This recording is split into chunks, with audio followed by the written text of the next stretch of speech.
Hi விவாஸ், இன்றைக்கி நான் உங்களுக்கு அவலை வச்சு ஃப்ரைட் ரைஸ் செஞ்சு காட்ட போகிறேன். வாங்க எப்படி செய்யலான்னு பார்க்கலாம். அதுக்கு நீங்கள் ஒரு பாத்திரத்தில் தண்ணி ஊற்றி அதில் ஒரு 10 நிமிஷம் அவலை ஊற வைங்க. நல்லா அவல் மூழ்கிற அளவுக்கு தண்ணி ஊற்றி அதில் ஒரு 10 நிமிஷம் அவல் ஊறினா போதும். அதுக்கு மேலே ஊற வைக்க வேண்டாம்.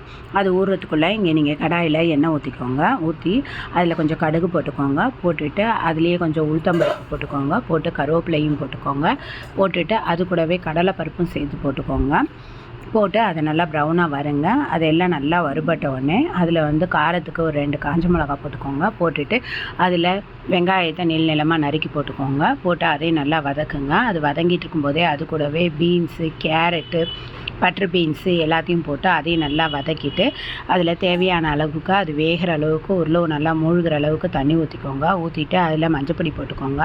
போட்டுட்டு காரத்துக்கு மிளகா பொடி போட்டுக்கோங்க. போட்டு அது கூடவே கரம் மசாலா பொடி போட்டு தேவையான அளவு உப்பு போட்டு அதை நல்லா வேக விடுங்க. அந்த காய் எல்லாமே நல்லா வெந்து தண்ணி அதே நேரத்தில் நல்லா சுண்டி வர்ற வரைக்கும் வச்சுட்டு அது நல்லா வெந்ததுக்கப்புறம் நம்ம ஊற வச்சுருக்க அவலை எடுத்து போட்டு இதில் போட்டு பெரட்டுங்க. பெரட்டிட்டு கடைசியாக கொஞ்சோண்டு டேஸ்ட்டுக்கு மிளகுத்தூள் போட்டுக்கோங்க.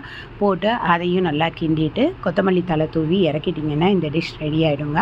இது சாப்பிட நல்லா டேஸ்ட்டாக இருக்குது. இது நீங்கள் மார்னிங் பிரேக்ஃபாஸ்ட்டாகவும் நைட்டுக்கு டின்னருக்கு ஈவினிங்கில் கூட பிள்ளைங்க ஸ்கூல் விட்டு வரவும் அவங்களுக்கு இதை செஞ்சு கொடுத்தீங்கன்னா அது நல்லா விரும்பி சாப்பிடுவாங்க. இது சாப்பிட்றதுக்கும் செம்ம டேஸ்ட்டாகவும் இருக்கும். வித்தியாசமான டேஸ்ட்லேயும் இருக்குது. இது எப்படி இருக்குன்னு நீங்களும் வீட்டில் செஞ்சு ட்ரை பண்ணி பாருங்கள்.